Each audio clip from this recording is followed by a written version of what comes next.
നന്ദി ധനേഷ് ഡോക്ടറെ. എല്ലാവർക്കും നമസ്കാരം. IFPHന്റെ 2024 പ്രതിദിന സൂം വെബിനാറിലേക്ക് എല്ലാവരെയും സ്വാഗതം ചെയ്തുകൊള്ളുന്നു. ഇന്ന് നമ്മുടെ ക്ലാസ് ആരംഭിക്കുന്നതിന് മുമ്പ് ഒരു നിമിഷം ഈശ്വര പ്രാർത്ഥന. നന്ദി.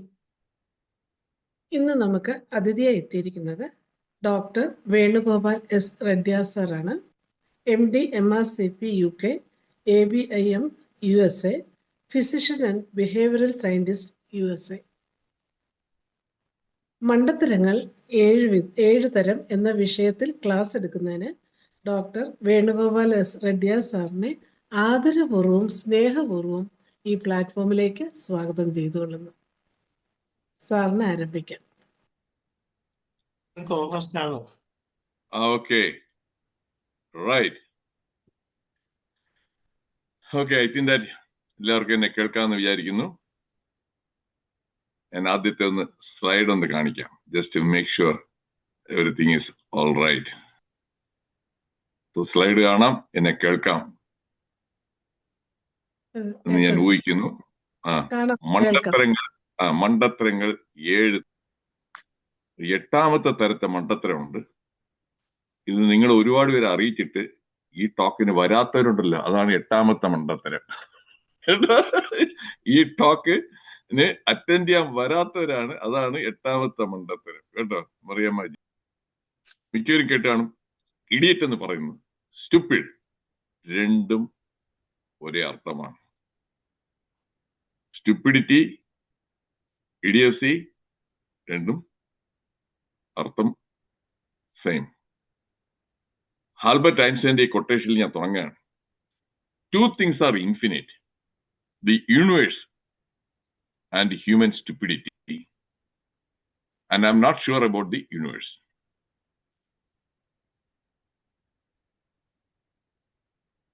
യൂണിവേഴ്സ് ഇൻഫിനിറ്റ് ആണ്. എവിടെയാണ് തുടക്കം, എവിടെയാണ് അത് അവസാനം? ഒരു ആദ്യം അന്തവും ഇല്ല യൂണിവേഴ്സിന്റെ. അതുപോലെയാണ് പുള്ളി പറയുന്നത് സ്റ്റുപ്പിഡിറ്റിക്കും അത്രയ്ക്ക് ഇതാണ്, ഒരു അന്തവും ഇല്ല. എന്നിട്ട് പുള്ളിക്ക് അവസാനം ഒരു സംശയം പറയുന്നുണ്ട്, യൂണിവേഴ്സ് ഇൻഫിനിറ്റ് ആണോ എന്ന് ചെറിയ സംശയമുണ്ട്, പക്ഷെ സ്റ്റുപ്പിഡിറ്റി അത് ഇൻഫിനിറ്റ് ആണെന്നതിൽ പുള്ളിക്ക് യാതൊരു സംശയമില്ല. അത് പുള്ളി അങ്ങനെ പറയാൻ കാരണം എനിക്ക് തോന്നുന്നത്, പുള്ളി ജർമ്മനിയിൽ നിന്ന് സെക്കൻഡ് വേൾഡ് വാറിന് മുമ്പായിട്ട് അവിടെ നിന്ന് ഓടി വന്നതാണ് അമേരിക്കയിൽ. അതായത് പുള്ളി ഒരു ജൂതനാണ്. അപ്പൊ അവിടെ ഹിറ്റ്ലറിന്റെ ആ ഭാഗത്ത് ജൂതന്മാരെല്ലാം പിടിച്ച് കൊല്ലുക പരിപാടി ആയത് കാരണം പുള്ളി ജീവനും കൊണ്ട് രക്ഷപ്പെട്ട് ഇങ്ങോട്ട് വന്നതാണ്. അമേരിക്ക വന്നപ്പോഴാണ് പിന്നെയാണ് പുള്ളി മനസ്സിലാക്കുന്നത് ഈ സ്റ്റുപ്പിഡിറ്റി എന്നുള്ളത് ഇവിടെ വളരെ വളരെ കൂടുതലാണ്. കേട്ടോ, ഞാനിവിടെ അമേരിക്കയിൽ വന്നതിന് ശേഷം ഞാൻ കണ്ടപ്പോൾ ശരിക്കും ഈ മണ്ടന്മാർ ഒരുപാടുള്ള സ്ഥലമാണ് അമേരിക്ക. ഒരു ടിപ്പിക്കൽ എക്സാമ്പിൾ ഞാൻ പറയാം. അതായത് എല്ലാവരും കേട്ടാണ് ഗ്രീൻ കാർഡ് എന്നൊക്കെ പറയും. അപ്പം ഗ്രീൻ കാർഡിന് വേണ്ടിയിട്ട് അപ്ലൈ ചെയ്യുന്നു. അപ്ലൈ ചെയ്യുമ്പോൾ ഫിംഗർ പ്രിന്റ് അവിടെ പോയി കൊടുക്കണം, റെക്കോർഡിൽ രജിസ്റ്റർ ചെയ്യാനായിട്ട്. ഫിംഗർ പ്രിന്റ് എല്ലാം കൊടുത്തു. 1 കൊല്ലം കഴിഞ്ഞിട്ട് ആ ഗ്രീൻ കാർഡിന്റെ പ്രോസസ്സിങ് ഇനിയും കംപ്ലീറ്റ് ആയില്ല. 1 കൊല്ലം കഴിഞ്ഞ ഉടനെ എനിക്കൊരു നോട്ടിഫിക്കേഷൻ വരുന്നു, നിങ്ങളുടെ ഫിംഗർ പ്രിന്റ് എക്സ്പയർഡ് ആയി, അത് കാരണം വീണ്ടും വന്ന് ഫിംഗർ പ്രിന്റ് കൊടുക്കണമെന്ന്. അങ്ങനെയുണ്ട്. വീണ്ടും ഒരു ഡേറ്റും ടൈമും തന്നിട്ടുണ്ട്. അപ്പൊ അന്നത്തെ ദിവസം എന്റെ ക്ലിനിക്ക് ക്യാൻസൽ ചെയ്യുക, അത്രയും രോഗികളെല്ലാം റീസ്കെഡ്യൂൾ ചെയ്യുക, എന്റെ ഒരു ദിവസത്തെ ശമ്പളവും പോയി കിട്ടുന്നു. രാവിലെ 6 മണിക്ക് തന്നെ അവിടെ ചെന്ന് ലൈനിൽ നിൽക്കേണ്ടി വരുന്നു. മറിയാമ്മേജി, വേറെ ആരെങ്കിലും എങ്ങനെയാണ് ഫിംഗർ പ്രിന്റ് എക്സ്പയർ ചെയ്യുന്ന ആരെങ്കിലും എനിക്ക് പറഞ്ഞു തരാമോ? നിങ്ങൾക്ക് മരുന്ന് എക്സ്പയർ ചെയ്യുന്ന നമുക്കറിയാം. ഈ ഫിംഗർ പ്രിന്റ് എക്സ്പയർ ചെയ്താല് ഇവിടുത്തെ FBI അവരുടെ ഒരു ലക്ഷക്കണക്കിനുള്ള ക്രിമിനൽസിന്റെ ഫിംഗർ പ്രിന്റ് എല്ലാം അവിടെ ഉണ്ട്. അപ്പൊ അതിനടുത്ത് കളയണ്ടേ? ഓരോ കൊല്ലം കഴിയുമ്പോഴും എല്ലാം കളഞ്ഞേച്ച്. Does it make any sense? Mariyammaji, does it make any sense? ഇല്ല. അപ്പൊ പിടികിട്ടിയോ സ്റ്റുപ്പിഡിറ്റിയുടേത്? ഞാൻ ശരിക്കും ഇറിറ്റേറ്റഡ് ആയിട്ട് ഞാൻ അവിടെ പോകുന്നു. പോയല്ലേ പറ്റൂ. എന്നിട്ട് ആ ഫിംഗർ പ്രിന്റ് എടുക്കുന്ന ആളുടെ അടുത്ത് ഒരു 3-4 മണിക്കൂർ വെയിറ്റ് ചെയ്തിട്ടാണ് ഇങ്ങനെ കാണാൻ പറ്റുന്നത്. ഞാൻ ചോദിച്ചു, tell me how can A finger print expire? Finger print എങ്ങനെ എക്സ്പയർ ചെയ്യും? അപ്പൊ പുള്ളി ഒരു സീരിയസ് ആയിട്ടുള്ള ഒരു എക്സ്പ്രഷൻ വെച്ചിട്ട് പറയാണ്, if you want answer to that question you must contact the Washington DC. അതായത് നമ്മുടെ നാട്ടിൽ പറയല്ലേ ഡൽഹി ചോദിക്കണം എന്നുള്ളത്, അതുപോലെ അതിന് ഉത്തരവല്ല അറിയിച്ചാൽ വാഷിംഗ്ടൺ DC ഞാനല്ല ഇതൊന്നും നിയമം ഉണ്ടാക്കിയത്, അതുകൊണ്ട് തനിക്ക് അതിന് ഉത്തരം അറിയണോ? Washington DC. എന്നിട്ട് അടുത്ത് ചോദിക്കാണ്, sir do you want your fingerprint taken or not? അപ്പൊ അങ്ങനെ സ്റ്റുപ്പിഡിറ്റി അത് ഇന്നും മാറിയിട്ടില്ല. ഇപ്പോഴും 1 കൊല്ലം കഴിഞ്ഞാൽ ഇവിടെ ഫിംഗർ പ്രിന്റ് എക്സ്പയർ ചെയ്യുന്നുണ്ട്. എപ്പടി മറിയാമ്മജി? അതാണ് സ്റ്റുപ്പിഡിറ്റി. അതുപോലെ ഉണ്ട്, ഇനി ഒരുപാട് ലൈഫിലുള്ളതുകൊണ്ട് അതിലോട്ട് ഞാൻ കടക്കാം. I will give you real life examples. ഈ എക്സാമ്പിൾ കൊള്ളാമോ? ഇഷ്ടപ്പെട്ടോ? ഇഷ്ടപ്പെട്ടെങ്കിൽ എല്ലട്ടെ ചാറ്റ് ബോക്സിൽ. എനിക്കറിയണം ഞാൻ ഈ പറയുന്നത് നിങ്ങൾക്ക് ഇഷ്ടപ്പെടുന്നോ, മനസ്സിലാവുന്നുണ്ടോ. So if you like this example put L in the chat box. എവിടെ എവിടെ എൽ എവിടെ? അടുത്ത സ്റ്റുപ്പിഡിറ്റിയാണ് ഒന്നും ചെയ്യാതിരുന്ന് സമയം കളയുന്നത്. ഓക്കെ മറിയാമ്മജി, ആ കൂടി കുറച്ച് സമയമുള്ളൂ അതിനിടയ്ക്ക്. Okay, thank you. സോ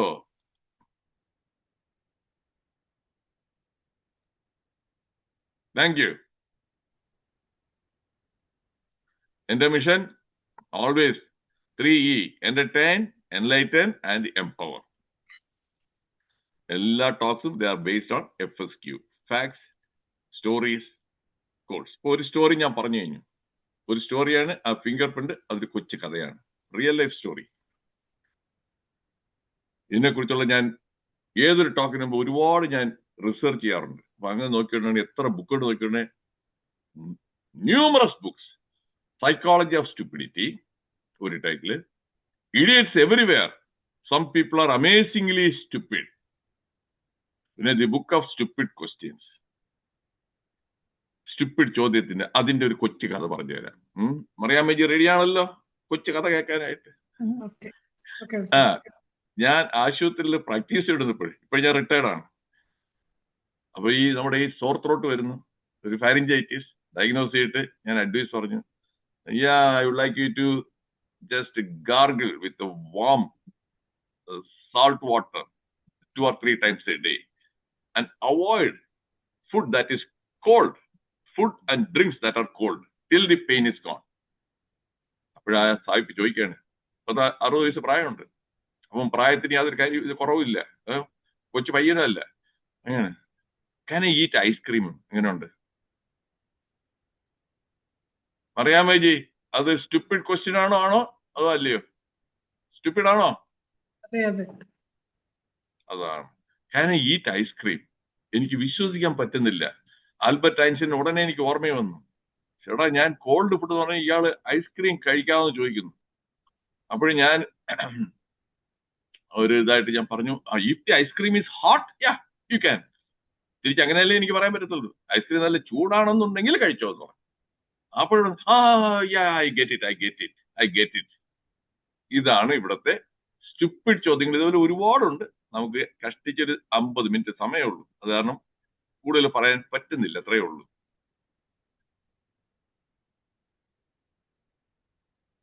സ്റ്റുപ്പിഡിറ്റിയുടെ ഞാനായിട്ട് സിംപ്ലിഫൈ ചെയ്ത ഡെഫിനിഷൻ ആണ്. ഇത് ഡിക്ഷണറിയിൽ കാണത്തില്ല. Simplified definition: words or deeds that lack rational thinking or good judgement. പറയുന്ന വാക്കുകൾ അല്ലെങ്കിൽ ചെയ്യുന്ന പ്രവൃത്തികൾ അതിന് ഒരു ലോജിക് ഇല്ല, അത് സ്റ്റുപ്പിഡിറ്റി. ഓൾഡ് മലയാളത്തിൽ ഒരു സേയിങ് ഉണ്ടല്ലോ, പഴഞ്ചൊല്ലില്ലേ, കാള പെട്ടെന്ന് കേട്ടാൽ കയറെടുത്തോണ്ട് ഓടും. കേട്ടിട്ടുണ്ടോ മറിയാമ്മജി? അവിടെ തിങ്ക് ചെയ്തില്ല, എങ്ങനെ കാള എങ്ങനെ പ്രസവിക്കും? ഇല്ല. നേരെ ഒരാൾ പറയുന്നു കാള പറ്റൂ, എന്നാ ആക്ഷനായി. പറയുന്ന ആളും സ്റ്റുപ്പിഡാണ്, ഈ ആക്ഷൻ രണ്ടും stupidity. So that is what stupidity means. No amount of evidence will ever persuade an idiot. ഇനി അടുത്ത ഏറ്റവും വലിയ പ്രയാസം എന്താ അറിയാമോ? സ്റ്റുപ്പിഡ് ആയിട്ടുള്ള ഒരുത്ത് ഫാക്ട്, എവിഡൻസ് എന്തെല്ലാം കാണിച്ചാലും ഒരു ഉദാഹരണം ഞാൻ പറഞ്ഞുതരാം. EVM EVM EVM മൂന്നാണ് ഞാൻ പറഞ്ഞു. അതായത് ഇലക്ട്രിക് വോട്ടിംഗ് മെഷീൻ, ഇലക്ട്രോണിക്. അത് മാനിപ്പുലേറ്റ് ചെയ്യുന്നത് കൊണ്ടാണ് ബി ജെ പി ജയിക്കുന്നതെന്ന് പറഞ്ഞ് പ്രതിപക്ഷത്തുള്ള കുറെ പാർട്ടികൾ പറഞ്ഞുകൊണ്ടിരിക്കുന്നു. അത് ശരിയാണെന്നുണ്ടെങ്കിൽ കേരളത്തിൽ എന്തുകൊണ്ട് കഴിഞ്ഞ 140 MLA-മാരിൽ ഒരാൾ പോലും BJP ജയിക്കാൻ പറ്റിയില്ല? MP-മാരിൽ ഒരാളെ കഷ്ടിച്ചിട്ട് അതിന് മുമ്പ് കിട്ടിയില്ല. തമിഴ്നാട്ടിലില്ല, തെലങ്കാനയിലില്ല, തോറ്റു BJP. ഹിമാചൽ പ്രദേശിൽ തോറ്റു, വെസ്റ്റ് ബംഗാളിലില്ല മമതാ ബാനർജി. അപ്പൊ ഈ EVM മാനിപ്പുലേറ്റ് ചെയ്യാൻ പറ്റുന്നുണ്ടെങ്കിൽ ഇലക്ഷൻ കമ്മീഷൻ അവരുടെ ഇതാണെന്ന് വെച്ചാൽ, ഞാൻ ഒരു പാർട്ടിയുടെയും വക്താവല്ല. ഇവിടുത്തെ ടോപ്പിക് എന്തെന്ന് അറിയാമോ? സ്റ്റുപ്പിഡിറ്റി. അപ്പൊ അതിന് റിയൽ ലൈഫ് എക്സാമ്പിൾ പറഞ്ഞേ പറ്റൂ. അപ്പോൾ ഇതെല്ലാം പറഞ്ഞിട്ട് പിന്നെയും അതിനെ പറഞ്ഞുകൊണ്ടിരിക്കുകയാണ്. EVM ഇപ്പൊ 2 ദിവസം മുമ്പാണ് അനൗൺസ് ചെയ്തല്ലേ ഇലക്ഷൻ കേരളത്തില്, തമിഴ്നാട്ടിലെല്ലാം. അപ്പോഴും മനോരമ പത്രത്തിലെ റീഡേഴ്സ് കമന്റ്സ് ഞാൻ വായിക്കാറുണ്ട്. അപ്പൊ അതിൽ റീഡേഴ്സ് കമന്റ്സ് പ്രബുദ്ധ കേരളത്തിലെ 2-3 ഇരിക്കുകയാണ്. BJPക്ക് EVM ഇരിക്കല്ലേ, EVM അവരുടെ കയ്യിലല്ലേ, ജയിക്കാൻ എന്ത് പ്രയാസമൊന്നും. ഇത്രയെല്ലാം ഇതായിട്ടും, എവിഡൻസ് ഉണ്ടായിട്ടും, ഇതെല്ലാം ഉണ്ടായിട്ടും ഈ ഇഡിയറ്റിന് എന്തെല്ലാം പറഞ്ഞാലും ഇതാകത്തില്ല. Are you convince? ആ മാർക്ക് ട്വൈൻ പറഞ്ഞത് ശരിയല്ലേ? എത്ര എവിഡൻസ് കൊടുത്താലും idiot cannot be. If you are convinced, put C in the chat box. Chat ബോക്സിൽ ഒരു സി ഇട്ടെ. ഈ പറഞ്ഞത് റിയൽ എക്സാമ്പിൾ ആണ് ഞാൻ പറയുന്നത്. ഒരു സി വരട്ടെ വരട്ടെ വരട്ടെ വരട്ടെ, സമയമില്ല. Yes yes, thank you thank you.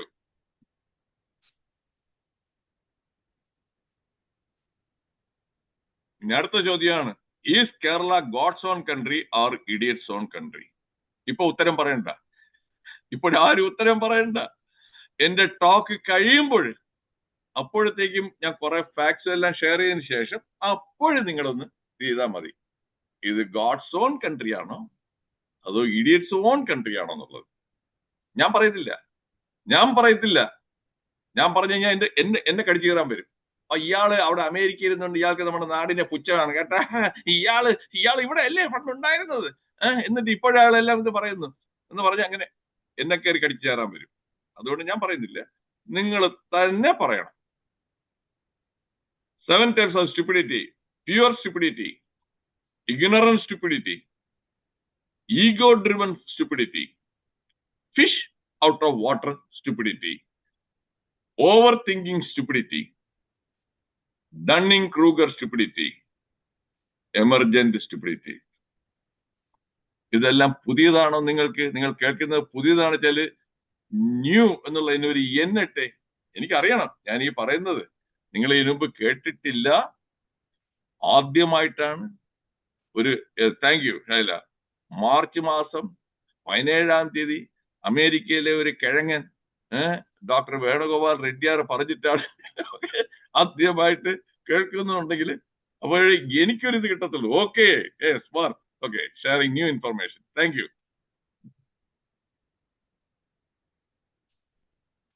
Diagnosis of pure stupidity ആണ് ആദ്യത്തെ ഞാൻ പറയാൻ പോകുന്നത്. The correct action is obvious. എന്താണ് ശരിയായിട്ടുള്ള ഇതെന്നുള്ള അറിയാം. The person knows it and they still do the opposite. നേരെ അതിന് എതിരായിട്ട് തന്നെ പറയുകയും ചെയ്യും without any justifiable reason. It is not due to lack of knowledge. ഞാൻ അറിഞ്ഞില്ല കേട്ടാ, എനിക്ക് അറിഞ്ഞുകൂടായിരുന്നു കേട്ടാ, അതുകൊണ്ടാണ് ഞാൻ ഇങ്ങനെ ചെയ്തതെന്ന് പറയാൻ ഇതില്ല. അതിനൊരു എക്സാമ്പിൾ അറിയണ്ടേ? ടിപ്പിക്കൽ എക്സാമ്പിൾ ഒരുപാടുണ്ട്. ടിപ്പിക്കൽ എക്സാമ്പിൾ, MBBS-ഉം MD എല്ലാം കഴിഞ്ഞ് കഴിഞ്ഞാൽ തന്നെ MBBS പഠിക്കുന്നതിന് ഫാർമക്കോളജി പഠിക്കണം. അതിൽ ആൽക്കഹോളിനെ കുറിച്ച് തന്നെ ഒരു ചാപ്റ്റർ ഒക്കെ തന്നെ ഉണ്ട്. ആൽക്കഹോൾ, അതിന്റെ എഫക്ട്സ് എന്താണ്, സൈഡ് എഫക്ട്സ് എന്താണ്, അഡ്വേഴ്സിറ്റി എന്താണ്, ആൽക്കഹോളിസം കൊണ്ട് എന്തൊക്കെ സംഭവിക്കും ആരോഗ്യത്തിന്, എല്ലാം ഉണ്ട്. പരീക്ഷ എല്ലാം എഴുതി എല്ലാം പാസ്സാകുന്നു, എല്ലാം അറിയാം. പക്ഷെ എത്ര ഡോക്ടേഴ്സ് ആണെന്ന് അറിയാമോ ആൽക്കഹോൾ അബ്യൂസിൽ? എന്റെ ജൂനിയേഴ്സും എന്റെ സീനിയേഴ്സും എന്നെ പഠിപ്പിച്ച സാറന്മാരും തന്നെ സിറോസിസും ലിവർ ഫെയിലിയറും മരിച്ചു കഴിഞ്ഞു 50 വയസ്സിനൊക്കെ മുമ്പ്. അപ്പൊ അത് പ്യുവർ സ്റ്റുപ്പിഡിറ്റി എന്നുള്ളതിന്റെ എക്സാമ്പിൾ ശരിയാണോ? ശരിയാണെങ്കിൽ യെസ് അറ്റെ. അത് പ്യുവർ സ്റ്റുപ്പിഡിറ്റി അല്ലേ? അറിയാം, അറിയാഞ്ഞിട്ടല്ല. It is not out of ignorance. Thank you Shaila. They know it. എന്നിട്ട് കുടിച്ച് രക്തം ഛർദിച്ച് നിൽക്കുന്നത് that is pure stupidity. Okay, thank you Premji.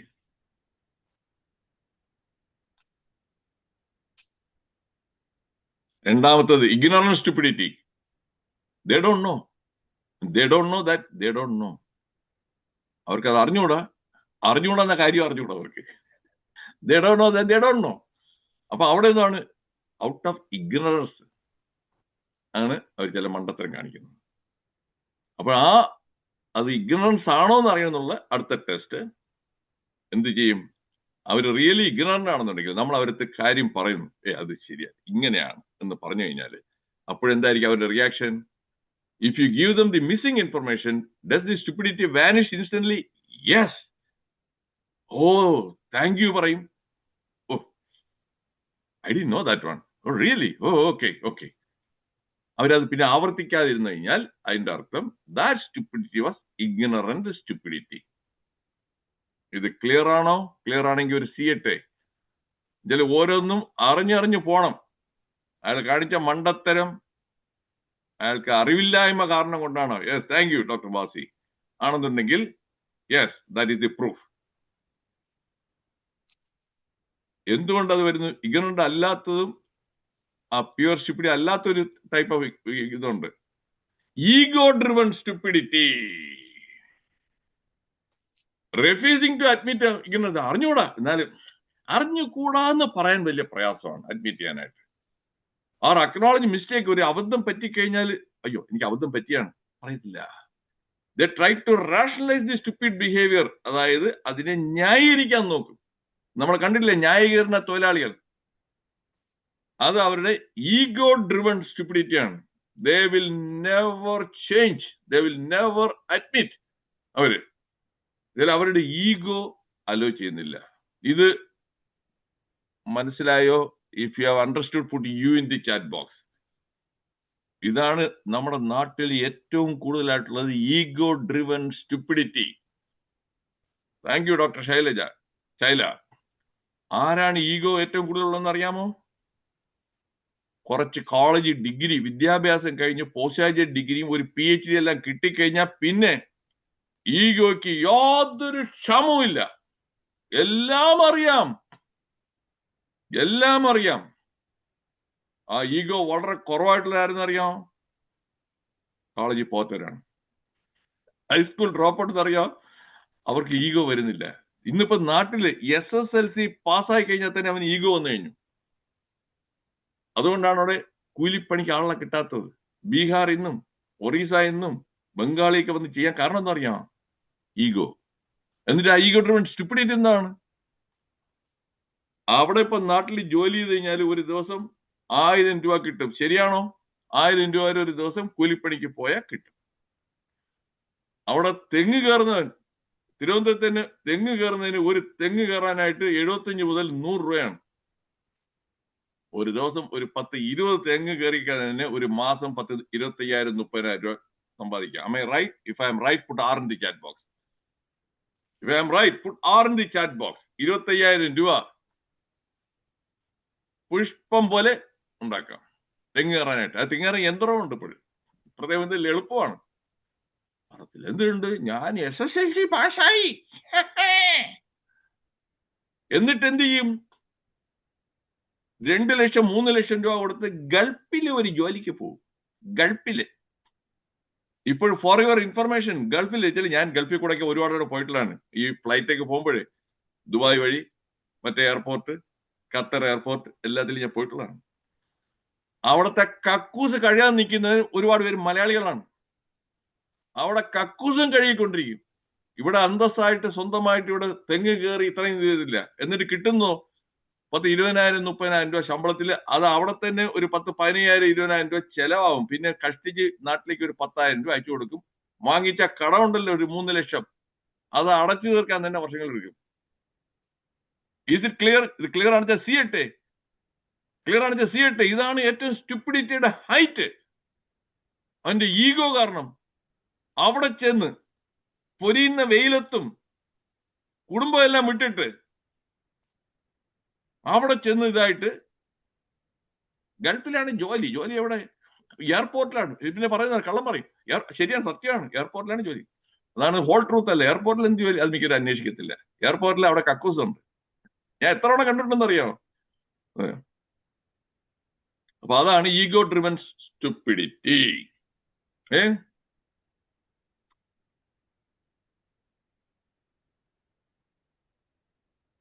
Rule based stupidity. Rule based stupidity is when a person follows a rule, protocol, or procedure even when it is obviously inappropriate for the situation. ഈ rules ഒക്കെ വെച്ചിരിക്കുന്നത് അത് തന്നെ കടും പിടുത്തം പിടിച്ചോണ്ട് അതിൽ തന്നെ നിൽക്കുന്നതിന്റെ. ഇനി എന്റെ ഒരു റിയൽ എക്സാമ്പിൾ ഞാൻ പറഞ്ഞുതരാം. 40 കൊല്ലത്തിന് ഞാൻ മെഡിക്കൽ കോളേജിൽ, ഞാൻ അവിടെ തിരുവനന്തപുരം മെഡിക്കൽ കോളേജിൽ വർക്ക് ചെയ്യുമ്പോൾ എന്റെ ബോസ് ഡോക്ടർ പി ജോസഫ്, അദ്ദേഹമായിരുന്നു എന്റെ ബോസ്. നല്ല കമ്പാഷൻ ഉള്ള ഒരു ഡോക്ടറായിരുന്നു. കമ്പാഷന്റെ ശരിക്കും എംപതി, കമ്പാഷൻ പുള്ളിയെടുത്ത് തന്നെ ഞാൻ കുറെയൊക്കെ പഠിച്ചിട്ടുണ്ട്. അപ്പോൾ അദ്ദേഹം കുറച്ച് നാള് അവിടെ ഡെപ്യൂട്ടി സൂപ്രണ്ടായിരുന്നു ഹോസ്പിറ്റലില്. അങ്ങനെയുള്ളപ്പോൾ ഒരു നടന്നൊരു സംഭവം സാറ് പറഞ്ഞിട്ടാണ് ഞാൻ അറിയുന്നത്.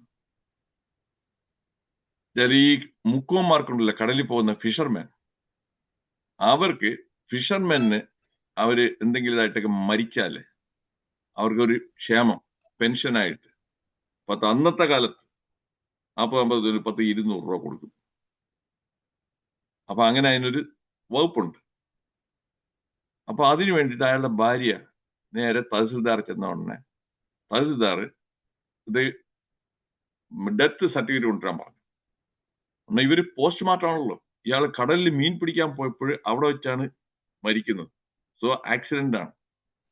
സോ പോസ്റ്റ്മോർട്ടം കഴിഞ്ഞാൽ പോസ്റ്റ്മോർട്ടത്തിന്റെ റിപ്പോർട്ട് കൊടുത്തോടെ തന്നെ തഹസിൽദാർ പറഞ്ഞു, പറ്റത്തില്ല, ഒരു ഡെത്ത് സർട്ടിഫിക്കറ്റ് തന്നെ വേണം ഒരു ഡോക്ടറുടെ. എങ്ങനെയുണ്ട് ജയചന്ദ്രൻ ജി, മറിയാമ്മ ജി? ഇവരെന്ത് ചെയ്യും? ഇവർ പറഞ്ഞു ഇതല്ലാതെ വേറെ, അതൊരു ആശുപത്രിയിൽ നിന്നുള്ള ഒരു ഡോക്ടറുടെ സർട്ടിഫിക്കറ്റ് വേണം. ഇവരാ കൂടി വിഷമിച്ചു. എങ്ങനെ കിട്ടും? ഇവരിങ്ങനെ 2-3 മാസം വീണ്ടും തഹസിൽദാറെ ചെന്ന് ഇങ്ങനെ കണ്ട് തൊഴുതും ഇതായിട്ടൊക്കെ ഇതേ ഉള്ളു, ഇങ്ങനെ ആക്സിഡന്റിൽ മരിച്ചു കേൾക്കുന്നില്ല. ഞങ്ങൾക്ക് ഇവിടെ ഡെത്ത് സർട്ടിഫിക്കറ്റ് കിട്ടാതെ കൊടുക്കാൻ പറ്റത്തില്ല കേട്ടോ. അപ്പൊ ആ സ്ത്രീ അവസാനം ഈ മെഡിക്കൽ കോളേജിൽ സൂപ്രണ്ടിനെ കാണാൻ വരുന്നു. അന്ന് സൂപ്രണ്ട് ലീവിലാണ്. അപ്പോൾ എന്റെ സാറ് TPSS സാറായിരുന്നു ഇൻചാർജ്.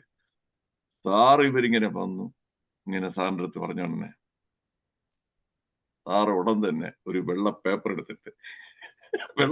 എടുത്തിട്ട് ആ തഹസിൽദാരുടെ പേരെന്താണ് അവർ പേര് പറഞ്ഞു.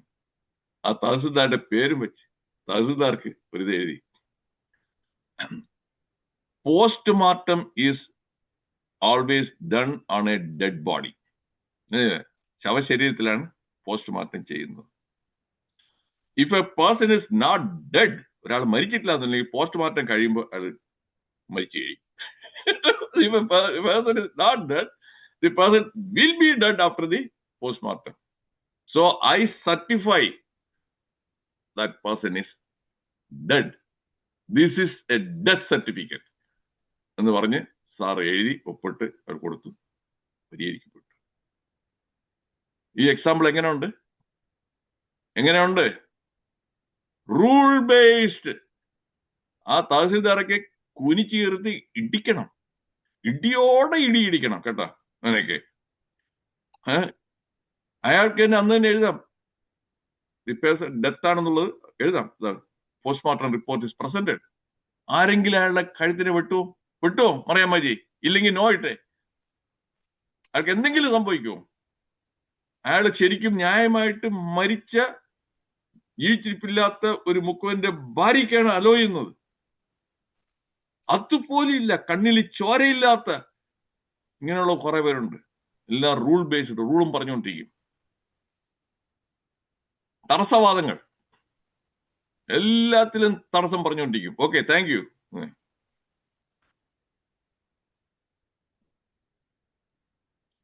ഇനി ഇതിനു മുമ്പ് ഞാൻ പറയാൻ ഉദ്ദേശിക്കുന്നത് 4ാമത്തെ സ്റ്റുപ്പിഡിറ്റിയാണ് fish out of water stupidity. Fish out of water എന്ന് പറഞ്ഞാൽ വെള്ളത്തിൽ നിൽക്കുമ്പോൾ, കടലിൽ ഇരിക്കുമ്പോൾ, കുളത്തിൽ നിൽക്കുമ്പോൾ ഫിഷിന് ഒരു കുഴപ്പമില്ല. അത് സുന്ദരമായിട്ട് നീന്തി ആഹാരം വെച്ച് അത് ജീവിച്ചുകൊണ്ടിരിക്കും. അതിന് നേരെ പിടിച്ച് കരയിലിട്ട് നോക്കിയേ, സർവൈവ് ചെയ്യാൻ പറ്റത്തില്ല. ഇത് അതിന് പൊരുത്തപ്പെടുന്നില്ല. That is fish out of water. അതിന് ഇതാണ് അതിന് കംഫർട്ടബിൾ, അനുയോജ്യമായിട്ടുള്ളത്. അതുപോലെയാണ് ചിലവരെ അങ്ങ് കയറി ചില പ്രൊമോട്ട് ചെയ്ത് കഴിഞ്ഞാൽ മറ്റ് നല്ല ഒരു മെക്കാനിക്കായിരിക്കും, നല്ലൊരു മെക്കാനിക്കായിട്ട് വർക്ക് ചെയ്തുകൊണ്ടിരിക്കുകയാണ് ഒരു ആട്ടോ ഷോപ്പിലോ അല്ലെങ്കിൽ ഫാക്ടറിയിൽ. അയാളെ പിടിച്ച് നേരെ പ്രൊമോട്ട് ചെയ്ത് സൂപ്പർവൈസർ ആക്കുമെന്ന് വെച്ചോ. അയാൾക്ക് സൂപ്പർവൈസറി സ്കിൽസ് വേണം, കമ്മ്യൂണിക്കേഷൻ സ്കിൽസ്, ടീം മറ്റേ ലീഡർഷിപ്പ് സ്കിൽസ്, പീപ്പിളിനെ മാനേജ് ചെയ്യാനുള്ള സ്കിൽസ്. ഇത് ഇല്ലാന്നുണ്ടെങ്കിൽ എന്ത് സംഭവിക്കും? എല്ലാം കുളമാവും. ഫിഷ് ഔട്ട് ഓഫ് വാട്ടർ, അങ്ങനെ വരുന്നതാണ് സ്റ്റുപ്പിഡിറ്റി. ഇനി ഒരു എക്സാമ്പിൾ കൂടെ പറയാം, റിയൽ എക്സാമ്പിൾ. ആപ്പിൾ ഫോൺ, അത് ഐഫോൺ, കുറച്ച് പേരത്തെങ്കിലും ഇടയ്ക്ക് കാണുമല്ലോ. ആപ്പിൾ കമ്പ്യൂട്ടറും കണ്ടാണ്, ഐഫോൺ ഇതായിക്കണം. ഈ ആപ്പിൾ കമ്പ്യൂട്ടറിന്റെ കോ ഫൗണ്ടർ ആയിരുന്നു സ്റ്റീവ് ജോബ്സ്.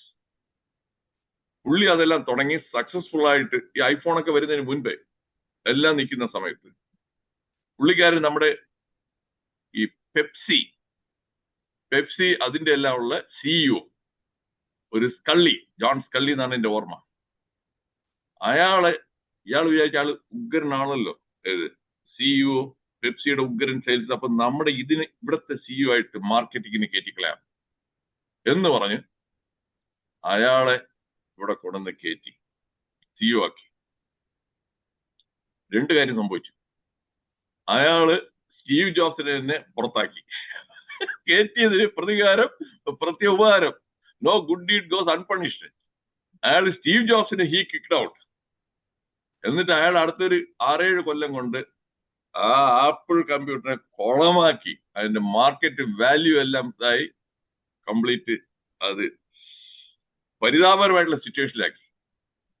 എന്നിട്ട് ബാക്കി എല്ലാവരും ബോർഡ് ഓഫ് മെമ്പേഴ്സ് എല്ലാവരും ഓടിച്ചെന്ന് പിന്നെ സ്റ്റീവ് ജോബ്സിനെ ബെഗ് ചെയ്ത് തിരിച്ചു കൊണ്ടുവന്നു, മറ്റേ ആളെ പുറത്താക്കി. അങ്ങനെ സ്റ്റീവ് ജോബ്സ് അതിന് ശേഷം വന്നതിന് ശേഷമാണ് ഐപോഡ്, ഐപാഡ്, ഐഫോൺ എല്ലാം ചെയ്തത്. അപ്പൊ ഇവിടെ ഫിഷ് ഔട്ട് ഓഫ് വാട്ടർ സ്റ്റുപ്പിഡിറ്റിയുടെ അടുത്ത എക്സാമ്പിൾ ആണ് ആ ജോൺ സ്കള്ളി. അയാൾ അതിന് കൊള്ളാം, അയാൾക്ക് ഇവിടെ കൊണ്ടുവന്ന് കേട്ടിട്ട് കാര്യമില്ല.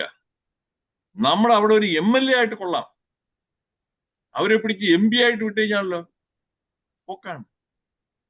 അങ്ങനെ നമ്മുടെ അവിടെയുള്ള നമ്മുടെ ശ്രീമതി മറ്റവരൊക്കെ MP ആയിട്ട് അവിടെ പോയിട്ട് പാർലമെന്റിൽ സമോസയും ചായയും കുടിച്ചല്ലാതെ അവൾ വാസം എന്തെങ്കിലും സംസാരിച്ച് കേട്ടിട്ടുണ്ടോ മറിയാമ്മജി? ഇവരെല്ലാം MP ആയിട്ട് പോയി.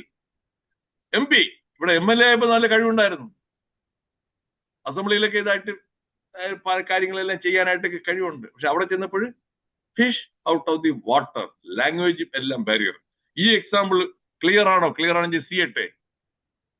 That is easy to understand. ഒരു പൊളിറ്റിക്കൽ എക്സാമ്പിൾ. ചിലതൊക്കെ ഞാൻ പറയുന്നത് രാഷ്ട്രീയത്തിനല്ല, രാഷ്ട്രീയം പറയാൻ വേണ്ടി.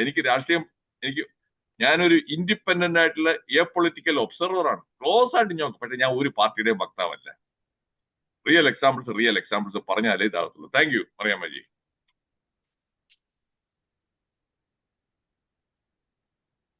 Over thinking stupidity. Overthinking, if the person thought less, would they act correctly? If yes, it is overthinking stupidity. Overthinking ആണ്. ഒരുപാട് ആലോചിച്ച് കൂടുതൽ ഇൻഫർമേഷൻ എല്ലാം വന്നപ്പോൾ they feel paralyzed. ഡിസിഷൻ എടുക്കാൻ വയ്യ. Too much of information. വലിയ പ്രയാസമാണ്. ഇപ്പൊ ഞാനൊരു ടിപ്പിക്കൽ എക്സാമ്പിൾ ഇപ്പോൾ നടന്നുകൊണ്ടിരിക്കുന്ന ഒരു കാര്യം പറയാം. ഞാൻ ആദ്യം വന്നപ്പോഴെനിക്ക് പറ്റിയത് 94 ഞാൻ അമേരിക്കയിൽ വന്നപ്പോൾ ഞാൻ കാർ വാങ്ങിക്കണം കേട്ടോ മറിയാമ്മജി, കാർ വാങ്ങിക്കണം. നമ്മുടെ നാട്ടിലാണ് ചെയ്തത് അംബാസഡർ, ഒരു മാരുതി, ഒരു ഫിയറ്റ്, 3 ഇതേ ഉള്ളൂ ഞാൻ വന്നപ്പോൾ. ഇവിടെ വന്നപ്പോ ഇന്നാ പിടിച്ചോ Toyota, Honda, Hyundai, Kia, Mazda, Ford, Chrysler, ഒരുപാട് കാറുകൾ.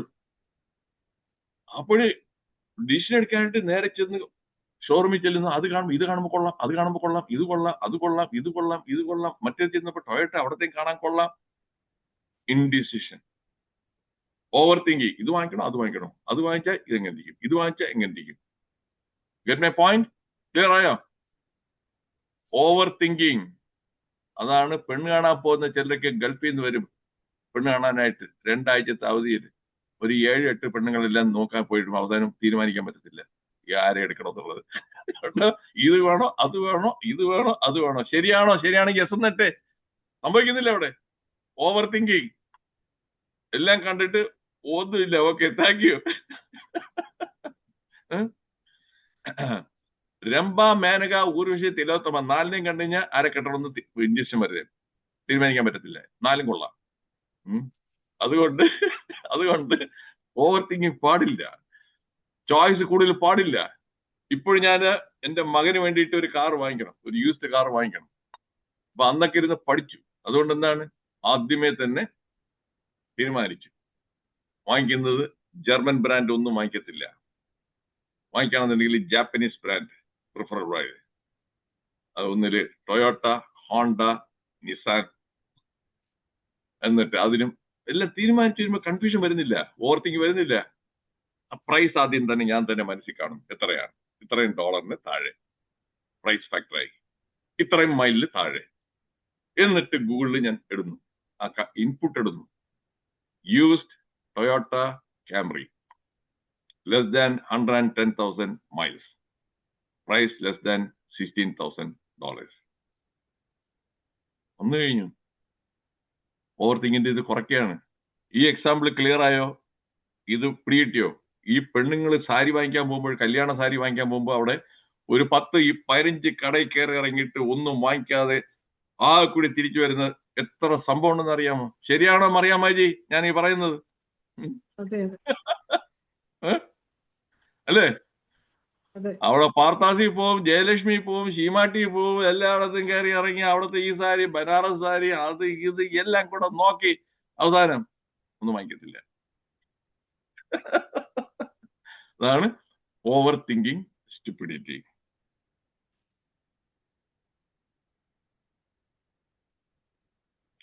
Dunning-Kruger stupidity, confidence without competence.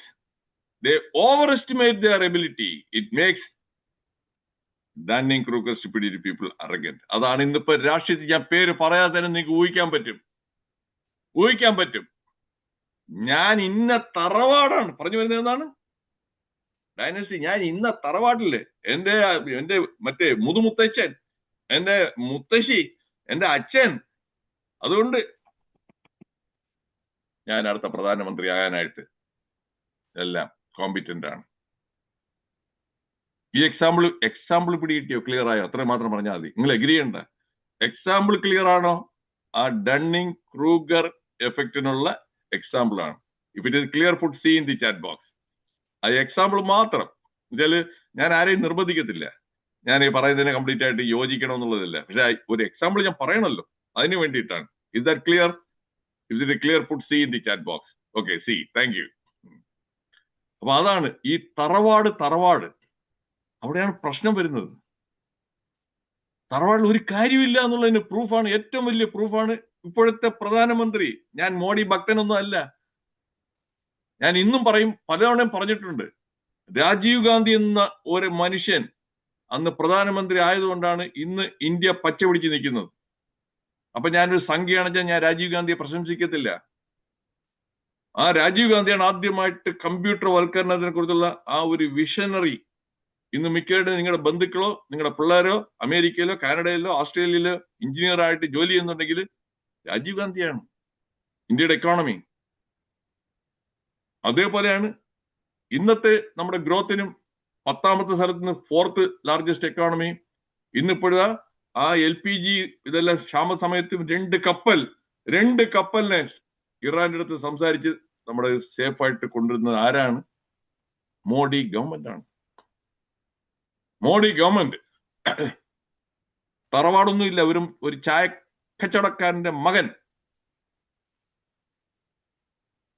Am I right? If I'm right, put R in the chat box.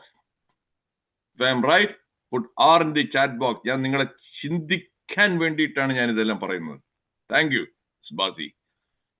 ഞാൻ നേരത്തെ പറഞ്ഞു മിക്കവരും മനസ്സിലാകത്തില്ല. മിക്കവരും നമ്മുടെ നാട്ടിലുള്ള അടുത്തൊരു സ്റ്റുപ്പിഡിറ്റി എന്ന് പറയാമോ, ക്ലോസ്ഡ് മൈൻഡാണ്. ഞാൻ മോഡി കൊള്ളാന്ന് പറഞ്ഞാൽ ഉടനെ എന്നെ സംഖ്യയായിട്ട് മുദ്ര കുത്തും. മുദ്ര കുത്തി കഴിഞ്ഞു, സംഖ്യയാണ്. ഞാൻ ഒരു സംഖ്യയുമല്ല, മങ്കിയല്ല, ഒരു പിങ്കിയുമല്ല. ഞാൻ നേരത്തെ പറഞ്ഞു, എന്റെ ആദ്യം പറഞ്ഞു, my talk is based on facts. Facts ആണ് ഞാൻ പറഞ്ഞിട്ടുള്ളത്. ഞാൻ പറഞ്ഞ ഫാക്ട് അല്ല എന്നുണ്ടെങ്കിൽ ഞാൻ 1,00,000 രൂപ തരാം, നിങ്ങൾ തെളിയിക്കുകയാണെന്നുണ്ടെങ്കിൽ. ഞാൻ ഈ പറഞ്ഞത് ഫാക്ട് അല്ല എന്നുണ്ടെങ്കിൽ 1,00,000 രൂപ ഞാൻ തരാം. പോരെ?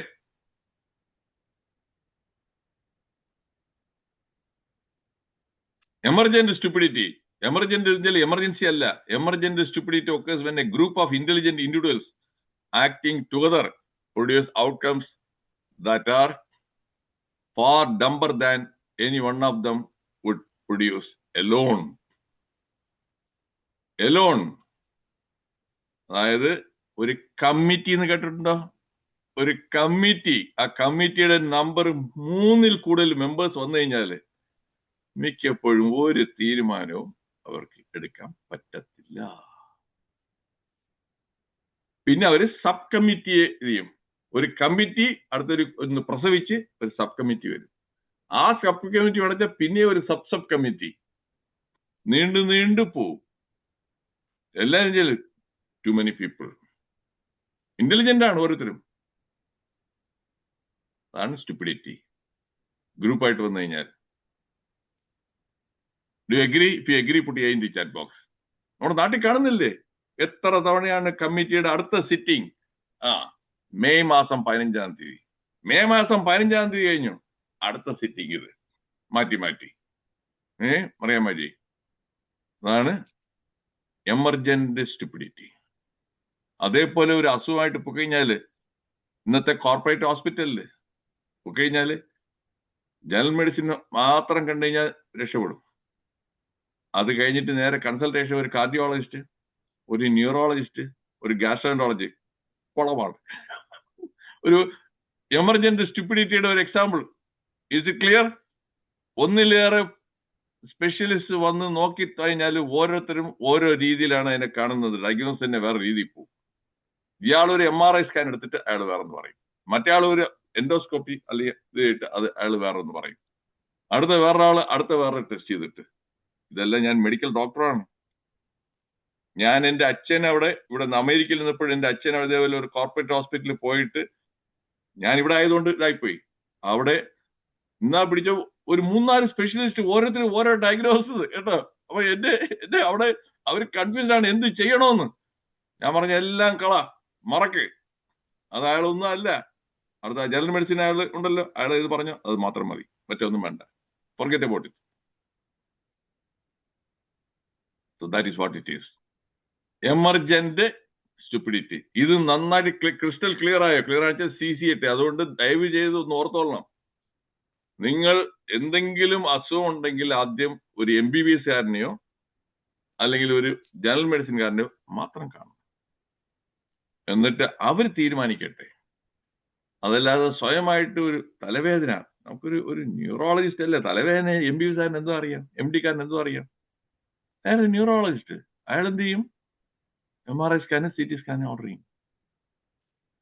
ഒരു CT സ്കാൻ എടുത്തു കഴിഞ്ഞാൽ എന്റെ തന്നെ ഇപ്പോഴും ഒരു CT സ്കാൻ എടുക്കുന്ന വെച്ചോളൂ എന്റെ, അതിൽ നോർമലായിട്ട് തന്നെ കുറെ വേരിയേഷൻസ് കാണും. നോർമൽ. അപ്പൊ നോർമൽ ആണോ അബ്നോർമൽ ആണോ? അതിനി 3 മാസം കഴിഞ്ഞ് പിന്നെ CT സ്കാൻ എടുക്കണം. അപ്പൊ പറയും ഇപ്പൊ ചെറിയൊരു പ്രശ്നമുണ്ട് കേട്ടോ, നമുക്കൊരു 3 മാസം കഴിഞ്ഞ് നോക്കാം എങ്ങനെയുണ്ട്.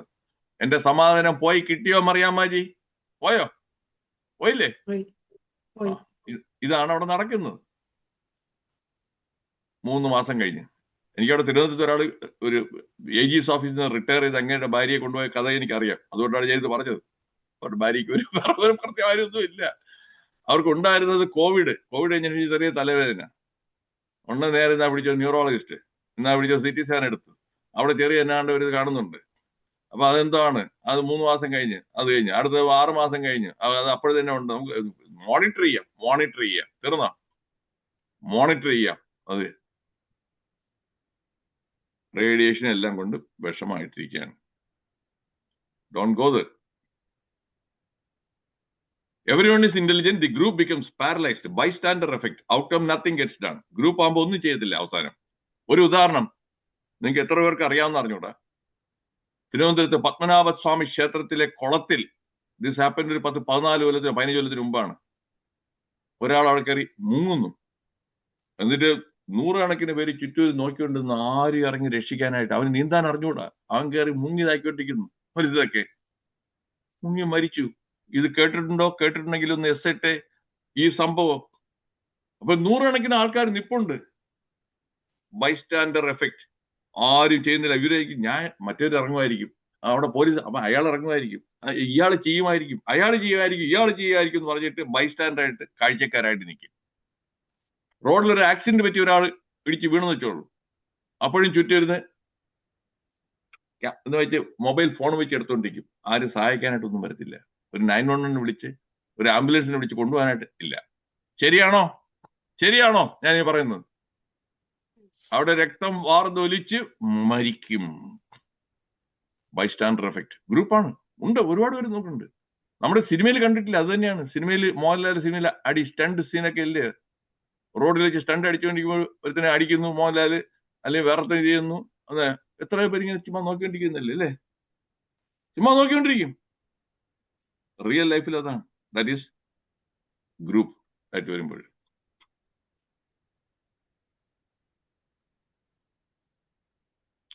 ഇവരെ രണ്ടുപേരെയും ഈ ഒരാഴ്ചക്ക് മുമ്പാണ് ശിക്ഷിച്ചിരിക്കുന്നത്. ഒരാൾക്ക് 420 കൊല്ലത്തെ ജയിൽ ശിക്ഷ വരാൻ പോകുന്നു, മറ്റാൾക്ക് 415 കൊല്ലത്തിന്റെ.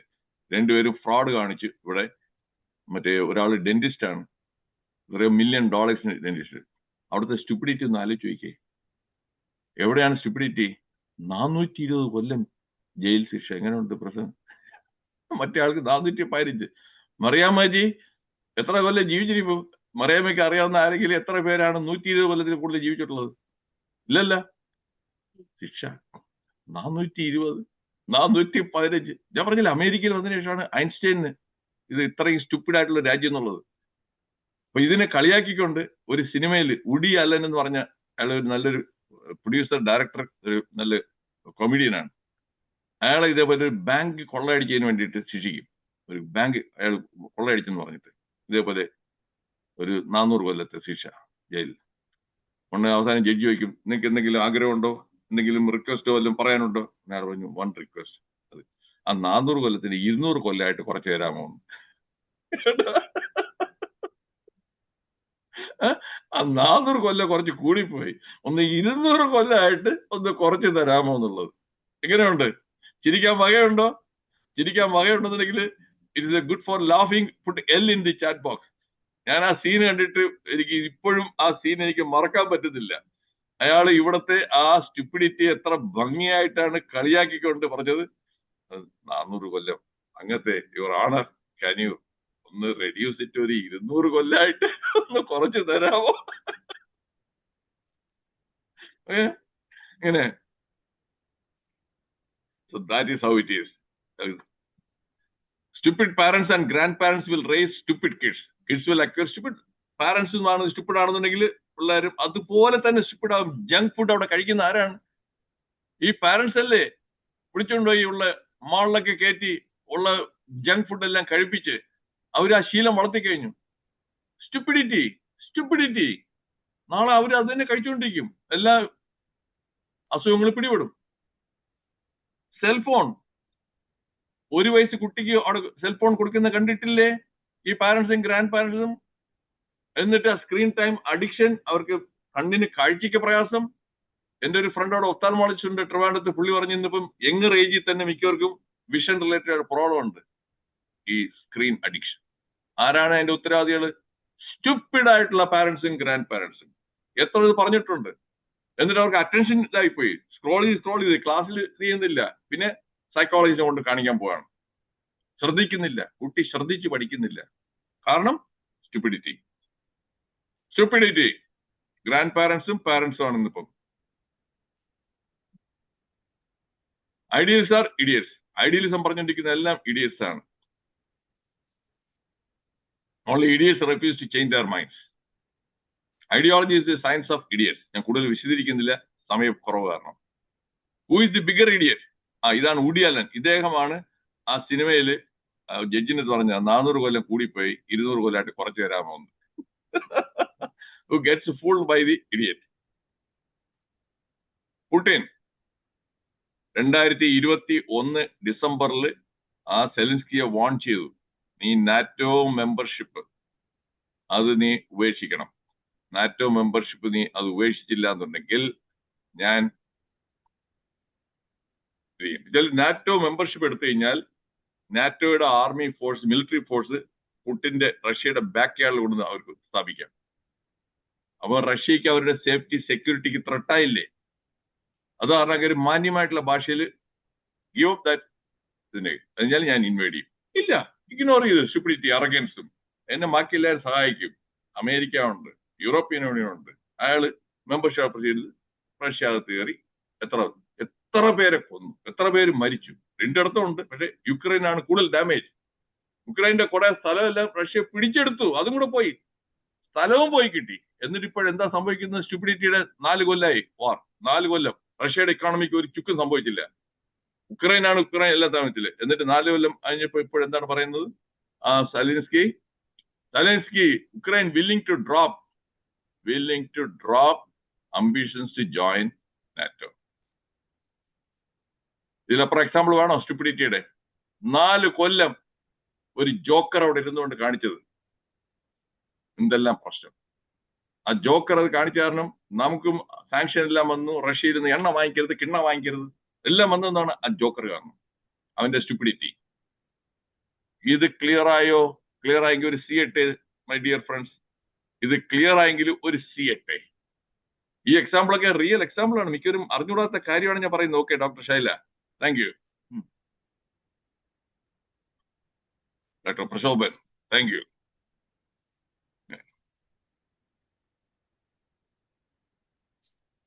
അടുത്തത്, നമ്മുടെ നാട്ടില് ഐഫോൺ വാങ്ങിക്കുന്ന വില എത്രയാണ്? 1,50,000 രൂപ. മിക്കവർക്കും അഫോർഡ് ചെയ്യാൻ പറ്റത്തില്ല. കടം വാങ്ങിച്ചാണ് ചില യങ് ടെക്കീസും കോളേജിൽ ഇപ്പം പഠിക്കുന്ന പെൺപിള്ളേരും പയ്യന്മാരും എല്ലാം ഒരു ഐഫോൺ 1.5 ലക്ഷം രൂപ. ഫോണിന്റെ പർപ്പസ് എന്താണ്? വിളിക്കണം, നല്ല ക്യാമറ വേണം, അത് വെച്ചിട്ട് പർപ്പസ് സെർവ് ചെയ്യണം. 1.5 ലക്ഷം ആകുമ്പോൾ കടമെടുക്കണം. ആ ഫോൺ എവിടെയെങ്കിലും മറന്ന് എവിടെയെങ്കിലും വച്ചു കഴിഞ്ഞാല് അടിച്ചെടുത്തിട്ട് പോവും. റീസെയിൽ വാല്യൂ ഉണ്ട്, പോയി കിട്ടും. പക്ഷേ അവിടെ സ്റ്റുപ്പിഡ് അല്ലാത്തത് എന്ത് ചെയ്യണം? മോട്ടറോള ഈ ഫോൺ വെറും 25,000 രൂപ. മറ്റേനുള്ള അതേ മെമ്മറി ഫീച്ചേഴ്സും എല്ലാം ഉണ്ട്. എന്റെ കയ്യിലുള്ളത് മോട്ടറോള. ഞാൻ ഒരിക്കൽ പോലും, ഞാൻ മോട്ടറോള ഏജന്റ് ഒന്നും അല്ല കേട്ടാ, ഞാൻ മോട്ടറോളയ്ക്ക് മാർക്കറ്റിങ്ങിന് വേണ്ടിയിട്ട് മനുഷ്യനൊന്നും അല്ല. ഒരിക്കൽ പോലും ഞാൻ ഐഫോൺ വാങ്ങിച്ചിട്ടില്ല. സാംസങ് ഇവിടെ വാങ്ങിക്കണ വെച്ചാൽ ഒരു $800-900 ആവും. ഈ ഐഫോണിന് $200 നന്നായിട്ട് ഇപ്പം 3 കൊല്ലം കഴിഞ്ഞു, ഒരു കുഴപ്പമില്ല. ഇത് വെച്ച് വേറെ ആൾ പറഞ്ഞു ഐഫോണിന്റെ ക്യാമറ ഉണ്ടല്ലോ, സ്റ്റുപ്പിഡിറ്റി കാരണമാണ്. ഐഫോണിന്റെ ക്യാമറ അപാരമാണ്. ആണോ? ശരി, ഞാൻ ആളുകളുള്ള ഐഫോൺ ഞാൻ വാങ്ങിച്ചു. എന്നിട്ട് എന്റെ ഐഫോൺ എന്റെ ഇതും വെച്ചിട്ട് ഞാൻ അവിടെ ആ വീട്ടിന്റെ ഫ്രണ്ടിലുള്ള കുറെ പൂക്കളുടെ പിക്ചർ എടുത്തു, രണ്ടും വെച്ചിട്ട്. എന്നിട്ട് ഞാൻ അതിനെ അങ്ങോട്ടേക്ക് അയാൾക്ക് ഫോർവേഡ് ചെയ്തു. എന്നിട്ട് ഞാൻ വേറെ ഒന്നും പറഞ്ഞില്ല. ഏത് വെച്ചാണ് എടുത്തത്? എന്റെ ഫോൺ വെച്ചെടുത്ത പിക്ചറാണ് ഏതാണ്, മറ്റേത് എടുത്ത ഏതാണ് പറഞ്ഞില്ല. ഞാൻ പറഞ്ഞു ഇതിൽ ഏതാണ് ഐഫോണിന്റെ പിക്ചർ, ഏതാണ് എന്റെ ഫോൺ എന്ന് പറയാമോ?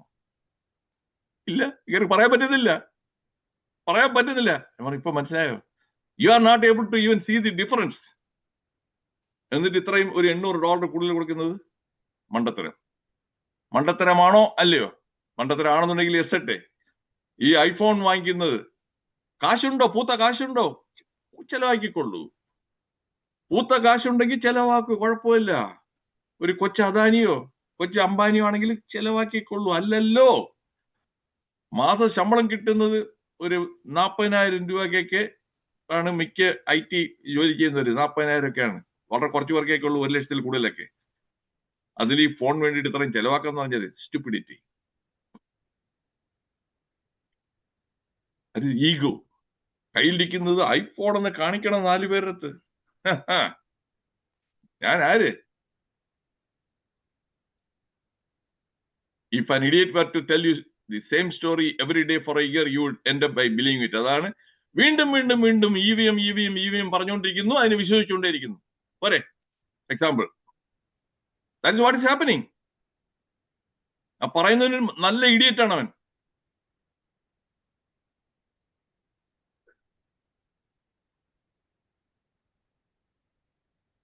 ഞാൻ പറയാതെ തന്നെ നിനക്കറിയാം ആരാണ് EVM കുറിച്ച് പറഞ്ഞുകൊണ്ടിരിക്കുന്നുള്ളത്. ഇതും ഒരു ഫാക്റ്റാണ്. ഞാൻ പറഞ്ഞല്ലോ, Rajiv Gandhi was a leader, visionary. Rajiv Gandhi, ഇന്ത്യയുടെ ഇക്കോണമി എല്ലാത്തിനും ഗ്രോത്തിനും രാജീവ് ഗാന്ധി ഒരിക്കലും മറക്കാൻ പറ്റത്തില്ല. പക്ഷെ ഇവിടെ എന്താണ് പറയാണ്, PM Modi compromised, I was silenced. LOP എന്നെ ചോദ്യം ചോദിക്കാൻ സമ്മതിച്ചില്ല, എന്നെ സൈലൻസ് ചെയ്തു. ഇവിടെ എന്തോന്ന് ജനാധിപത്യം അന്ന് ചോദിക്കാണ്. അയാളുടെ മുത്തശ്ശിയാണ് 18 മാസം എല്ലാ ലീഡേഴ്സിനെയും പിടിച്ച് ജയിലിലിട്ട് അവരുടെ വോയിസ് സൈലൻസ് ചെയ്തത്, emergency. Am I right? If I am right, put R in the chat box. 18 മാസം അവരെ സൈലൻസ് ചെയ്തു. എന്നിട്ട് ആ ഡെമോക്രസി ഇവിടെ വന്ന് പറയുകയാണ്. ചോദ്യം ചോദിക്കാൻ ആലോചിച്ചില്ല. ചോദ്യം എന്തോ ആണ്, അല്ലെങ്കിൽ പറയാൻ എന്തോ ആണ്. ഒരാൾ അയാളുടെ ബുക്ക് പോലും പബ്ലിഷ് ചെയ്തിട്ടില്ല. പബ്ലിഷ് ചെയ്യാത്ത ബുക്ക് എടുത്തോണ്ട് അതിലിങ്ങനെ പറഞ്ഞിരിക്കുന്നു പറയുന്നത് അൺപബ്ലിഷ്ഡ് ബുക്കാണ്. എല്ലാത്തിനും എതിരായിട്ട് പറഞ്ഞുകൊണ്ട് അവിടെ കിടന്നു ചെയ്യുന്നു. So that is what.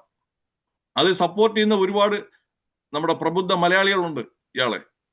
അയാളെ സംസാരിക്കാൻ സമ്മതിക്കുന്നില്ല. അവർക്ക് പേടിയാണ്, മോഡിക്ക് പേടിയാണ്, മോഡി അവിടെ മൂത്രം ഒഴിക്കുകയാണെന്ന്. Did you know Congress party had signed a deal with the Chinese? എന്നിട്ട് പറയാണ്, കോംപ്രമൈസ് ചെയ്ത് ട്രംപിനെ പേടിച്ചിട്ട് നമ്മൾ ഡീലൊക്കെ സൈൻ ചെയ്യുന്നു. ഒരു ഡീലും സൈൻ ചെയ്തിട്ടേ ഇല്ല. അയാൾ പറഞ്ഞുകൊണ്ടിരിക്കാൻ ഡീൽ സൈൻ ചെയ്തെന്ന്. കർഷകരെല്ലാം വഞ്ചിച്ചു. നമ്മൾ consult each other on important issues. 2008 അവന്റെ ഒപ്പിടുന്നു. അവന്റെ അമ്മ ബാക്കിൽ നിൽപ്പുണ്ട്, ഷീ ജിൻപിങ്. ഇത് അറിയാമായിരുന്നോ? അറിഞ്ഞുകൂടെങ്കിൽ അറിഞ്ഞുകൂടാന്നിട്ട് നോ എന്നിട്ട്. ഈ ഫാക്ട് അറിഞ്ഞുകൂടാന്നുണ്ടെങ്കിൽ എനിക്ക് അറിയണം. അറിഞ്ഞുകൂടാത്തവരുണ്ടെങ്കിൽ ഒന്ന് എന്നിട്ട് ചാറ്റ് ബോക്സിൽ. മൈ ഡിയർ ഫ്രണ്ട്സ്, ഇയാളന്ന് 2008 UPA ഗവൺമെന്റ് ഭരിക്കുമ്പോൾ അറിഞ്ഞുകൂടാ. Okay, thank you. മരിക്കുകയാണ്. ഇയാളുടെ പാർട്ടിയുടെ general secretary and she is the chairperson. അപ്പൊ അടുത്തത് ഇയാൾ പ്രധാനമന്ത്രി ആവുമെന്നുള്ള ആ പ്രതീക്ഷയിൽ അവിടെ ചെന്ന് എഗ്രിമെന്റ് സൈൻ ചെയ്യാണ്. അത് എന്താണെന്ന് ഇനി പുറത്ത് പറയുന്നില്ല. ഇപ്പോഴും കോടതിയിൽ ചോദിച്ചുകൊണ്ടിരിക്കുകയാണ്, എന്താണ് സൈൻ ചെയ്തത്, എന്താണ് എഗ്രിമെന്റ്. ആ ചൈനയായിട്ടാണ്, റൈവൽ ആയിട്ട്, എനിമി കൺട്രി ആയിട്ടാണ് എഗ്രിമെന്റ്. നമ്മുടെ ഇമ്പോർട്ടന്റ് ഇഷ്യൂസ് എല്ലാം ഷെയർ ചെയ്യാവുന്നു, നമ്മുടെ സേഫ്റ്റി, സെക്യൂരിറ്റി. എന്നിട്ട് പറയാണ് ഇവിടെ മോഡി കോംപ്രമൈസ് ചെയ്യുന്നു. പച്ചക്കള്ളം പറഞ്ഞിട്ട് അതിനെ വിശ്വസിക്കാൻ ഇതായിട്ട് ചിന്തിക്കാൻ കഴിയില്ലാത്തവരാണ്, ഇഗ്നറന്റ് ആയിട്ടുള്ളതാണ് നമ്മുടെ മലയാളികൾ നല്ലൊരു ശതമാനം. പിന്നെ ഹാഫ് പ്രൈസ് സ്കാം അറിയാലോ. അടുത്ത കാലത്ത് സ്കൂട്ടർ, ലാപ്ടോപ്പ് അതെല്ലാം വെച്ച് ഇവനാണ് പറ്റിച്ചത്. പ്രബുദ്ധരായ എത്ര പേര് കാശ് പോയി. ഇനി നിങ്ങൾ പറഞ്ഞോളൂ, പ്രബുദ്ധ മലയാളി സ്റ്റുപ്പിഡാണോ? ഡിജിറ്റൽ അറസ്റ്റിൽ എത്ര പേരാണ്? ഒരു ബിഷപ്പും വേറെയും കുറെ പേര്. ഇൻവെസ്റ്റ്മെന്റ് സ്കാംസ്, റിട്ടയർഡ് ഹൈക്കോടതി ജഡ്ജി ശശിധരൻ നമ്പ്യാർ. ഞാൻ പറയുന്നതെല്ലാം ഫാക്റ്റാണ്, ചെക്ക് ചെയ്തോളൂ. എന്നിട്ട് ഹാഫ് പ്രൈസ് സ്കാം, ആട്, മാഞ്ചിയം, തേക്ക്, എന്തെല്ലാം തട്ടിപ്പ്, വെട്ടിപ്പ്, പറ്റിപ്പ്, എല്ലാ വ്യവസായം ഏറ്റവും കൂടുതൽ വളരുന്നത് കേരളത്തിലാണോ? അങ്ങനെ ഇരിക്കുമ്പോൾ ഇനി പറയൂ, ഇത് ഗോഡ്സ് ഓൺ കൺട്രി ആണോ, ഇഡിയറ്റ്സ് ഓൺ കൺട്രി ആണോ? നിങ്ങൾ തീരുമാനിച്ചോളൂ. ഞാൻ പറയുന്നില്ല. പൊങ്ങച്ചം പറഞ്ഞുകൊണ്ടിരിക്കുകയാണ്. നമ്മൾ പ്രബുദ്ധരാണ്.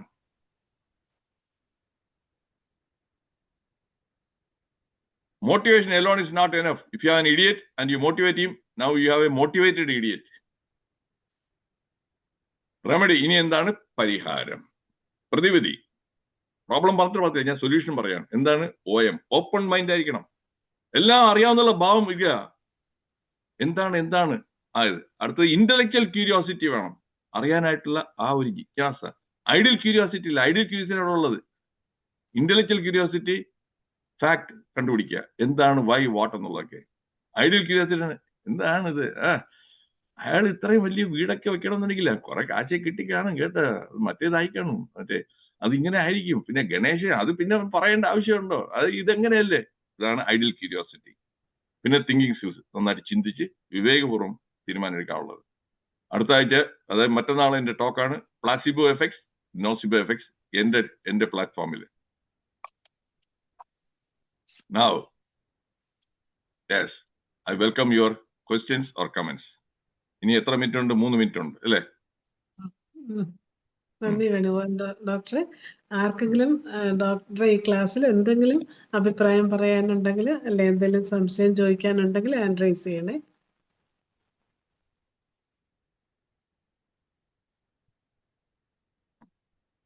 നമുക്കൊരു ഗസ്റ്റ് ആയിട്ട് പ്രദീപ് ഉണ്ട്. പ്രദീപേ, വല്ലതും ചോദിക്കാനുണ്ടെങ്കിൽ ചോദിച്ചോളൂ.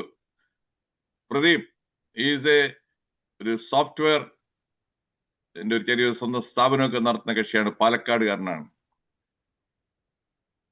രാഹുൽ മാങ്കൂട്ടത്തിനൊക്കെ നന്നായിട്ട് അറിയാവുന്ന ഒരാളാണ്. പ്രദീപ് സാറ് പ്രദീപ് സംസാരിച്ചോളൂ. ഞാൻ സാറ് എന്തായാലും ഇൻട്രൊഡ്യൂസ് ചെയ്തല്ലോ. അപ്പൊ ഞാനും സാറും തമ്മിൽ പലപ്പോഴും ഇങ്ങനെ പല കാര്യങ്ങളും ഡിസ്കസ് ചെയ്യാറുണ്ട്. അപ്പൊ അല്ല 2 മിനിറ്റ് കൂടുതൽ എടുക്കരുത്. അവിടെ ചുരുക്കി പറയണം. ചോദിക്കാനുണ്ടെങ്കിൽ ചോദിക്കുക, പറയാനുണ്ടെങ്കിൽ പറയാ. 2 minutes. അല്ല, ഈ പറഞ്ഞ ഈ പ്രബുദ്ധ കേരളത്തിന്റെ സ്റ്റുപ്പിഡിറ്റിയെ കുറിച്ച് പറഞ്ഞതിനകത്ത് ഒരു അഭിപ്രായ വ്യത്യാസങ്ങളും ഇല്ല. ഞാനിവിടെ പലരോടും പറയാറുള്ളതാണ്. അപ്പൊ ബുദ്ധിയും കോമൺ സെൻസും സാറിന്റെ അടുത്ത് ആദ്യം ഞാൻ സാറായിട്ട് പരിചയപ്പെടുന്ന ആദ്യത്തെ ക്ലാസ് കോമൺ സെൻസ് എന്നുള്ളതിനെ കുറിച്ചായിരുന്നു. അതും ഇന്റലക്റ്റും തമ്മിൽ ഇത്തിരി വ്യത്യാസമുണ്ട്. അതുകൊണ്ടായിരിക്കാം നമ്മൾ പ്രബുദ്ധ എന്ന് പറയുന്നത്. ബുദ്ധി കൊണ്ട് മാത്രം കാര്യമില്ല, സാമാന്യ ബുദ്ധി വേണം. അതിന്റെ കുറവാണ് പ്രശ്നം ഉണ്ടാക്കുന്നതാണ് എനിക്ക് തോന്നുന്നത്. Thank you sir. Okay, thank you. Anybody else? Shailaji ഇടയ്ക്ക് മുറക്കൊക്കെ റെസ്പോണ്ട് ചെയ്തു. നമ്മുടെ ധനേഷ് ജി അൺമ്യൂട്ട് ചെയ്യണം. ശൈലാജി ഒന്ന് അൺമ്യൂട്ട് ചെയ്യണം. ഉഗ്രൻ സാരി കേട്ടോ, സാരി കൊള്ളാം, നന്നായിട്ടുണ്ട്. സാറിന്റെ ക്ലാസ് എപ്പോഴും വളരെ രസാവഹമായ ക്ലാസ്സാണ്. ഇന്ന് പ്രത്യേകിച്ചും എന്താണ് സ്റ്റുപ്പിഡിറ്റിയെ കുറിച്ച്, പലതരം സ്റ്റുപ്പിഡിറ്റിയെ കുറിച്ച് വളരെ രസാവഹമായിട്ട് സാർ ക്ലാസ് എടുത്തു. സാറ് പറഞ്ഞത് വളരെ കറക്റ്റാണ്. ഗോഡ്സ് ഓൺ കൺട്രി എന്നൊക്കെ നമ്മൾ പറയുന്നു, പക്ഷെ എന്താണ് വാസ്തവം എന്നുള്ളത് എല്ലാവർക്കും അറിയാം. അപ്പോ വളരെ നല്ല ക്ലാസ് ആയിരുന്നു സാർ. നന്ദി കൂടി പറയാനാണ് മറിയാമ്മ ഡോക്ടർ പറയുന്നത്. സാറ് വർഷങ്ങളായിട്ട് നമുക്ക് നല്ല ക്ലാസ്സുകൾ എടുത്തുകൊണ്ടിരിക്കുകയാണ്. ഞാനും പലപ്പോഴും കേൾക്കാൻ ശ്രമിച്ചിട്ടുണ്ട്. നല്ല ക്ലാസ്സുകളാണ്. അപ്പൊ ഇന്ന് നല്ലൊരു ക്ലാസ് എടുത്ത സാറിന് IFPHന്റെ പേരുള്ള പ്രത്യേക നന്ദി അറിയിക്കുന്നു. അതുപോലെ തന്നെ സൂം പ്ലാറ്റ്ഫോമിൽ ഉണ്ടായിരുന്ന നമ്മുടെ സാറിന്റെ ഒരു സ്നേഹിയും അഭ്യുദയകാംക്ഷിയൊക്കെ ആയിട്ടുള്ള പ്രദീപ് സാർ ഉൾപ്പെടെ നമ്മുടെ ഹോമിയോപ്പതി ഡോക്ടർമാരും ഹോമിയോപ്പതി സ്നേഹികളും ഒക്കെ ഉണ്ടായിരുന്നു. എല്ലാവർക്കും IFPHന്റെ പേരിലുള്ള നന്ദി രേഖപ്പെടുത്തുന്നു. നമസ്കാരം. ശൈല ഡോക്ടർ, എന്തായാലും നമ്മുടെ 2024 പ്രതിദിന സൂം വെബിനാർ വളരെയധികം ഭംഗിയായി ഇന്ന് നടത്തപ്പെട്ടു. ഇത്രയും നല്ലൊരു ക്ലാസ് തന്ന സാറിന് ഒരിക്കൽ കൂടി നന്ദി അറിയിക്കുകയാണ്. അതുപോലെ പങ്കെടുത്ത എല്ലാവർക്കും ഒരിക്കൽ കൂടി നന്ദി അറിയിക്കുന്നു. ഇനിയും ഇതുപോലെ വിലപ്പെട്ട ക്ലാസ്സുമായിട്ട് സാർ എത്രയും വേഗം വരണമെന്ന് അഭ്യർത്ഥിക്കുകയും കൂടി ചെയ്യുന്നു. അങ്ങനെ നമ്മുടെ 2024 പ്രതിദിന സൂം വെബിനാർ ഇവിടെ അവസാനിക്കുകയാണ്. എല്ലാവർക്കും ശുഭരാത്രി.